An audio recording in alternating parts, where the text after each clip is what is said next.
আসসালামু আলাইকুম। আজকে আপনাদের মাঝে বেসিক ছোট্ট একটা জিনিস নিয়ে আসছি। তো আপনারা দেখছেন এখানে অটোমেটিক ভোল্টেজ প্রোটেক্টর। এখানে দেখতে পাচ্ছেন ইনপুট ভোল্টেজ 140 থেকে 270 ভোল্ট এসি। ম্যাক্সিমাম কারেন্ট সহ্য করতে পারবে হলো 15 এম্পিয়ার।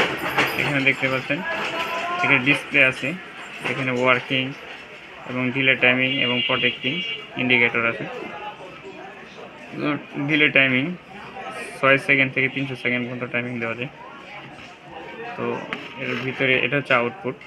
এটা হচ্ছে আপনি সাধারণত একটা ছোটো একটা সাইকেল, এটা ফ্রিজে ব্যবহার করা হয়। 220 ভোল্ট আউটপুট দেয়। এটা ফ্রিজের স্টেবিলাইজার সিস্টেমের মতো কাজ করে, কিন্তু এটার মধ্যে কোনো ফিল্টারিং নাই, ইন্ডাক্টর নাই, ট্রান্সফর্মার নাই, কোনো ফিল্টারিং কিছু নাই।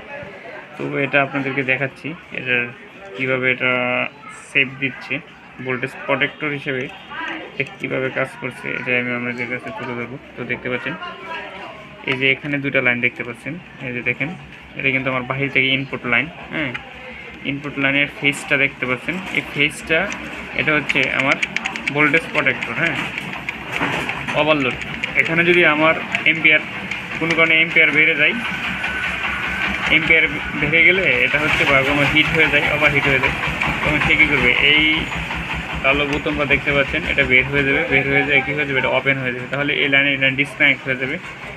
ডিসকানেক্ট হয়ে গেলে তো দেখতে পাচ্ছেন এই লাইনটা এখান দিয়ে সুইচে গেছে। হ্যাঁ, দেখেন এই যে সুইচে গেছে, সুইচ এটা কিন্তু ওয়ান সুইচ, এটা কিন্তু সুইচ কন্ট্রোলিং করছে মেন পাওয়ারটা। তো এটা কিন্তু আগে আমার পাওয়ারটা আসছে কোথায়, আগে কিন্তু পাওয়ারটা আসছে এখানে। হ্যাঁ, এখানে কোনো সমস্যা হলে এম্পিয়ার বেড়ে গেলে কিন্তু এটা কিন্তু ট্রিপ করবে, এটা কিন্তু বের হয়ে যাবে, বের হয়ে গেলে ওপেন হয়ে যাবে, ওপেন হয়ে গেলে এদিকে কোনো পাওয়ার, পুরো সার্কিটের পাওয়ার বিচ্ছিন্ন হয়ে যায়। তো এভাবেই এই ভোল্টেজ প্রোটেক্টরটা কাজ করে। হ্যাঁ, তো এরপরে দেখেন, এরপরে এখানে আসছে সুইচ হয়ে, এই দেখেন সুইচের আরেকটা তার, সুইচের আরেকটা তার, এই যে এই তারটা এটা। হ্যাঁ, এই যে সুইচের এই তারটা আসছে কোথায়, এখানে লেখা আছে দেখেন, এখানে সার্কিটেও লেখা আছে, এই দেখেন লেখা আছে, দেখেন ইন এল মানে ইনপুট লাইন, ইনপুট লাইন এটা। আর এখানে লেখা আছে দেখছেন আউট এল মানে আউটপুট লাইন। এই আউটপুটটা গেছে হচ্ছে আমার এই যে এখানে, এখানে এই যে এখানে বাহিরে নিচে, এই আউটপুটটা এখানে নিচে। তো এখানে আরেকটা হচ্ছে, আরেকটা জিনিস দেখেন, এখানে এখান থেকে যে ফেজটা আমি আপনাদেরকে দেখালাম এভাবে হয়েছে। আর নিউট্রালটা কী হয়েছে দেখেন, এই যে এটা হচ্ছে নিউট্রাল, এই ব্লু কালারটা নিউট্রাল, নিউট্রাল আউটপুটের সাথে আছে। আউটপুট দেখেন নিউট্রাল ডাইরেক্ট আউটপুটে আছে, আবার আউটপুট থেকে একটা সার্কিটে আছে, এখানে নিউট্রাল আছে, এখানে তো অবশ্যই নিউট্রাল লাগবে যেহেতু। তো এখানে দেখতে পাচ্ছেন এখানে দুইটা লাইন, তিনটা লাইন আছে, একটা হচ্ছে নিউট্রাল, একটা হচ্ছে ইন লাইন ইনপুট লাইন, একটা হচ্ছে আউট লাইন মানে আউটপুট লাইন।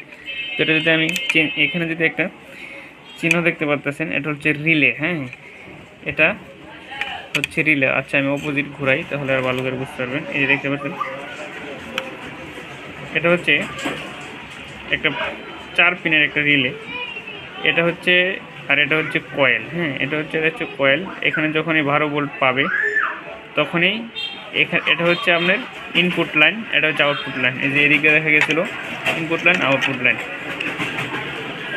যখনই এই কয়েলে 12 ভোল্ট পাবে, ডিসি 12 ভোল্ট পাবে, ডিসি 12 ভোল্ট যখন পাবে তখন এই লাইনটা শর্ট হয়ে যাবে। শর্ট হয়ে যাওয়ার পরে সে কিন্তু আউটপুট পেয়ে যাবে, কারণ এটা আউটপুটের সাথে লাগানো। এই ইনপুট লাইন না, ইনপুট লাইন প্রথমে থাকবে হচ্ছে আপনার ওপেন অবস্থায় থাকবে। যখন 12 ভোল্ট পাবে তখন এখান থেকে বিদ্যুৎ প্রবাহিত হওয়া শুরু করবে, তখন আউটপুটটা পাবে। আর নিউট্রাল তো দেওয়া আছে, নিউট্রাল কিন্তু এখান থেকে, এই যে দেখেন এখানে নিউট্রাল দেওয়া আছে, শুধু ফেজটা এখান থেকে কন্টিনিউ হচ্ছে।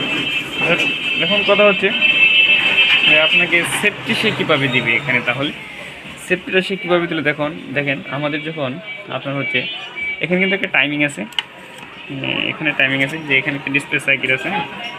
তো আপনারা আমাদের যখন বিদ্যুৎ ধরেন মনে করেন আসে আবার যায়, যখন দেখা গেছে বিদ্যুৎ আসে তখন একটা লো ভোল্টেজের, যখন বিদ্যুৎ আসে যখন কনস্ট্যান্ট থাকে, তো আবার যখন চলে যায় তখন একটা একটু লো মেরে চলে যায়, তখন ভোল্টেজটা একদম লো হয়ে যায়। লোডে যেগুলো থাকে ভোল্টেজটা লো হয়ে যাওয়ার কারণে তখন কিন্তু এম্পিয়ার বেড়ে যায়। হ্যাঁ, ভোল্টেজটা একটু লো হয়ে যদি একটু দীর্ঘ টাইম থাকে, মানে কয়েক সেকেন্ড থাকে, থাকার পরে দেখা গেছে আপনার এম্পিয়ারটা বেড়ে যায়। এম্পিয়ারটা বেড়ে যাওয়ার কারণে আপনার সার্কিটে বিভিন্ন সমস্যা হয়েছিল।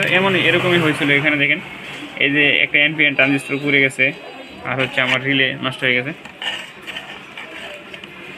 তো আমাদের এভাবে কিন্তু দেখেন, আমাদের যখন বিদ্যুৎ আসবে আবার চলে যাবে, এখানে যদি ধরেন বিদ্যুৎ আসলে কিন্তু ভোল্টেজ যদি কম হয়, এখানে যদি 12 ভোল্ট না আসে, হ্যাঁ, এখানে যদি 12 ভোল্ট না পাওয়া যায়, তবে কিন্তু সে কিন্তু এখানে অক্সিলারি কন্ডাক্টিভিটি করবে না, কন্ডাকশনে যাবে না অক্সিলারি। রিলে যদি কন্ডাকশনে না যায়, তাহলে কিন্তু আপনার এই আউটপুট পাবে না, আপনার আউটপুট দিবে না। তো ভোল্টেজ যখন কম আসবে তখন কিন্তু এই রিলে অন হবে না, কারণ এটা তো ডিসি। এখানে যদি 12 ভোল্ট না থাকে, তাহলে যদি কম ভোল্টেজ 2-3-4 ভোল্ট হয়, তাহলে কিন্তু এটা অ্যাক্টিভ হবে না। অ্যাক্টিভ না হলে তো আপনাদের আউটপুট পাওয়া যাবে না। তো এভাবে কিন্তু সেভ দিতেছে।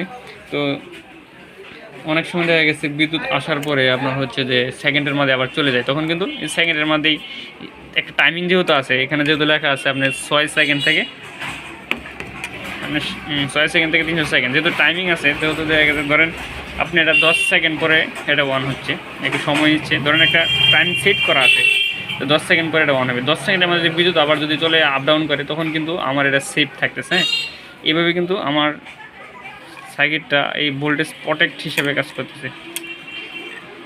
এটা হচ্ছে আপনি দেখতে পাচ্ছেন এখানে একটা ভেরিস্টর লাগানো আছে, ফেজ এবং নিউট্রালের মাঝে লাগানো আছে, দেখতে পাচ্ছেন। এই ভেরিস্টরটা কিন্তু আপনার দেখেন প্যারালালে লাগানো আছে। এখানে কিন্তু ধরেন এখানে এটার এমপ্লেট দেখাচ্ছে না, মেটাল অক্সাইড দেখাচ্ছে। এটা হচ্ছে আপনি যখন ওভার ভোল্টেজ হয়ে যায়, ওভার ভোল্টেজ হলে কিছু ভোল্টেজে শোষণ করে, আবার যদি অতিরিক্ত ভোল্টেজ হয়ে যায়, তখন সে কী করে, সে শর্টের যে এই ফিউজটা, এই ওভারলোডটা পড়ে যায়, এভাবে সার্কিটটা রক্ষা করে। যখন এটা ধরুন ধরেন 50 থেকে 60 ভোল্ট, সে কী করে, এখানে ধরেন তাপ উৎপন্ন করে, বিদ্যুৎ খরচ করে। সে খরচ করে কীভাবে, এখানে যেহেতু মেটাল অক্সাইড সেমিকন্ডাক্টর, এটা হচ্ছে আপনার যখন এখানে যদি ধরেন একটা ডাটা শুট অনুযায়ী এখানে ধরেন সে 220 ভোল্ট আসে, 260 ভোল্ট পর্যন্ত সে এটা মনে করেন আপনার শোষণ করবে কেমনে, এটা হচ্ছে আপনার গরম হয়ে তাপ উৎপন্ন হবে। তাপ উৎপন্ন হওয়ার মধ্যে বিদ্যুৎ খরচ হবে, যখন বেশি বেড়ে যাবে তখন সে কী করবে, শর্ট হয়ে গেলে এটা টিপ করবে। তো এইভাবে সেভ দিবে সার্কিটের। তো সকলকে ধন্যবাদ সম্পূর্ণ ভিডিওটা দেখার জন্য। তো এটা হচ্ছে যে সমস্যা ছিল, এখানে দেখেন এই রিলেটা লাগালে সমস্যার সমাধান হয়ে যাবে। আর হচ্ছে আমার এই এনপিএন ট্রানজিস্টরটা দেখতে পাচ্ছেন, এই যে এনপিএন ট্রানজিস্টরটা সমস্যা হচ্ছে, এটা লাগালে সমাধান হয়ে যাবে। সকলকে ধন্যবাদ সম্পূর্ণ ভিডিও দেখার জন্য।